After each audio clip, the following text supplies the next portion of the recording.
할렐루야. 1월 30일 목요일 매일 성경 묵상 가이드입니다. 오늘 말씀은 여호수아 20장 1절에서 9절의 말씀입니다.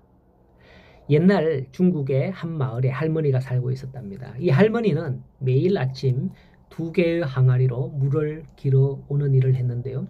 그 중에 하나는 완벽하게 물을 담을 수 있는 그런 항아리였고, 또 다른 하나는 금이 가서 새어 나오는 그런 항아리였습니다. 그래서 매일 물을 길어 오면서 완벽한 항아리는 항상 가득 찬 물로 돌아왔고요. 금이 간 항아리는 매번 물이 새서 절반도 채 되지 않았다고 해요.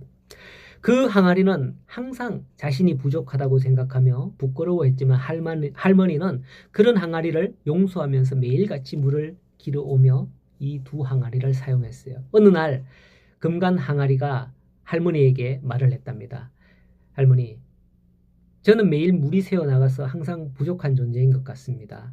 다른 항아리는 완벽하게 물을 담을 수 있는데 저는 왜 이럴까요?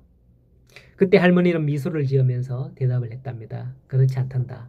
내가 너를 용서할 수 있는 이유는 너의 부족함 덕분에 내가 길을 가면서 길가에 있는 꽃들을 물을 적시면서 아름다운 경치를 계속적으로 볼 수 있도록 하지 않느냐. 너는 다른 아름다움을 주는 존재야 라고 했답니다. 이 이야기는 실수나 부족함에 대한 용서의 의미를 담고 있습니다. 할머니는 항아리의 실수를 용서하며 그 부족함 속에서도 새로운 가치를 찾아낸 거예요. 사람들 역시 서로의 실수와 부족함을 용서하고 이해할 때 더 깊은 관계와 새로운 가치를 발견할 수 있다라는 메시지를 전달하고 있습니다. 사람은 누구나 실수할 가능성이 있는 지극한 연약한 존재이죠.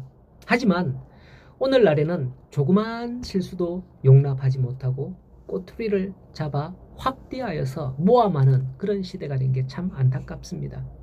우리는 이 가치를 오늘 말씀 속에 도피성에서 발견할 수 있어야 돼요. 오늘 말씀은 바로 도피성에 관한 이야기를 하기 위해서 제가 그런 예화를 들었는데요. 도피성은 부지 중에 실수로 사람을 죽인 자가 그리로 도망하여서 피해의 보복자를 피할 수 있게 하는 제도예요. 도피성에 대한 구체적인 내용은 신명기 19장에 이미 기록되어 있었고요. 오늘 여호수아 20장에서는 도피성의 위치까지도 이렇게 확정하며 나오는 것을 볼 수가 있습니다. 이처럼 자비로우신 하나님은 그러한 상황에 부딪힐 수밖에 없는 사정을 다 이해하며 아시고 소망의 문을 열어놓으신 것을, 용서의 문을 열어놓으신 것을 볼 수가 있는 겁니다.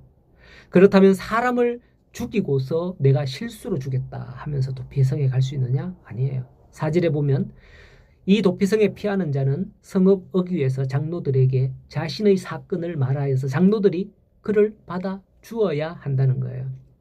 쉽게 말하면 도피성에 들어가기 전 재판을 받아야 한다는 것과 같은 거죠. 이러한 절차와 과정을 거치지 않고는 도피성에 들어갈 수 없습니다.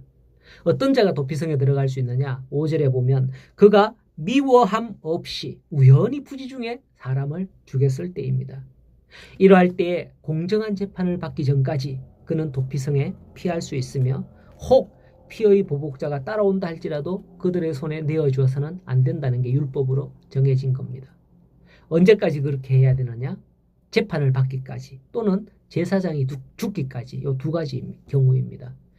만약 도피성에 머물다가 지겨워서 잠시 가족을 보고 싶어서 밖을 나왔는데 그만 피해 보복자가 밖에서 기다리다가 그를 죽이면 그 피해 보복자는 죄가 성립되지 않습니다. 그렇기 때문에 죄를 다 해결하고 나서 이 도피성에서 나아갈 수 있는 거죠. 그 죄를 해결하기 위해 재판을 받으면 옳고 그름이 판가름 납니다. 그러면 유죄의 무죄가 확정되어서 재판 결과에 따라 처벌을 받거나 면책을 받을 수 있는 건 당연하죠. 그러나 또 한 가지 은혜로운 건 뭐냐? 또 다른 한 가지는 대제사장이 죽기까지라고 했습니다. 대제사장이 죽으면 자기 죄는 사하여진다는 것을 뜻하고 있는 거예요. 이것을 볼 때에 도피성에 관한 제도는 우리의 죄를 대속하신 예수 그리스도를 예표하는 제도인 것 같아요. 아담의 원죄를 안고 살아가는 모든 사람은 다 죄인입니다.